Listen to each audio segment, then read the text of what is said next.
Jamshoro town के 10 मां 6 ward से पीपल्स पार्टी उम्मीदवार कामयाब थिया हैं। जामशोरो इतिहाद जा 4 उम्मीदवार सुभारा थिया हैं। आखे बुधायोसीं जामशोरो इतिहाद के वार्ड 1 जो लाला समद खान 744 वोट खणी कामयाब थियो।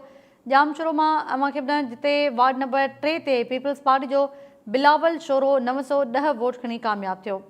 वार्ड नंबर 4 ते पीपल्स पार्टी उम्मीदवार गुलाम शबीर चांडियो 153 वोट खणी कामयाब थियो है। जामशोरो टाउन के 10 मां 6 वार्ड से पीपल्स पार्टी उम्मीदवार कामयाब थिया हैं, जॾहिं त जामशोरो इतिहाद जा 4 उम्मीदवार सुभारा थिया हैं। जामशोरो इतिहाद वार्ड 1 जो लाला समद खान 744 वोट खणी कामयाब थियो है। जामशोरो मां मीर मुर्तज़ा नुहानी असां सां टेलीफोन लाइन ते मौजूद है। जी मीर मुर्तज़ा, कहिड़ा तफ़सील आहिनि अव्हां वटि?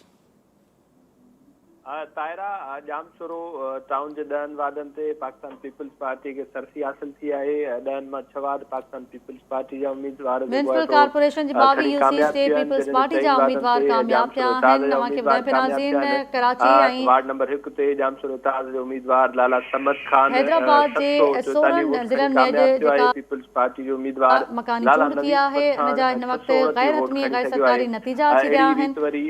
वार्ड नंबर 2 ते जामशोरो इतिहाद जो हैदराबाद में मकानी चूंडुनि जे नतीजनि जी आमद जो सिलसिलो बि जारी है। म्युनिसिपल कारपोरेशन जी 22 यूसी से पीपी जा उम्मीदवार कामयाब थिया आहिनि। पीपल्स पार्टी जा 31 उम्मीदवार अॻु ई बिना मुक़ाबले कामयाब थियल हुआ। इम्तियाज़ खोसो असां सां टेलीफोन लाइन ते मौजूद है। जी इम्तियाज़। जामशोरो इतिहाद पारां अरसलान चोरू 435 वोट खणी 2 नंबर ते आहे।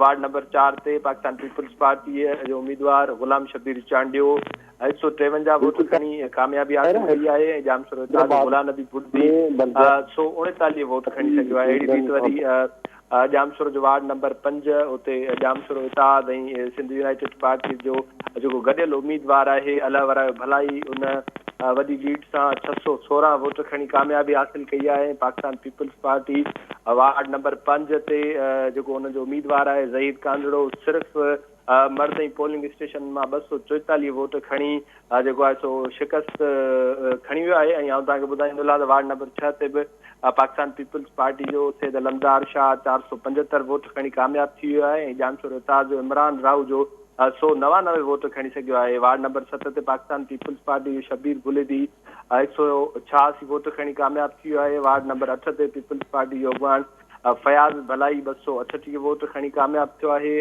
जामशोरो इतिहाद जो गुलबहार खोखर 185 वोट खणी सघियो आहे। वार्ड नंबर 9 ते बि पीपल्स पार्टी जो उम्मीदवार खमीसो बिरोई 608 वोट खणी कामयाब थी वियो आहे। जॾहिं त जामशोरो इतिहाद जो दीदार चांडियो 493 वोट खणी 2 नंबर ते आहे।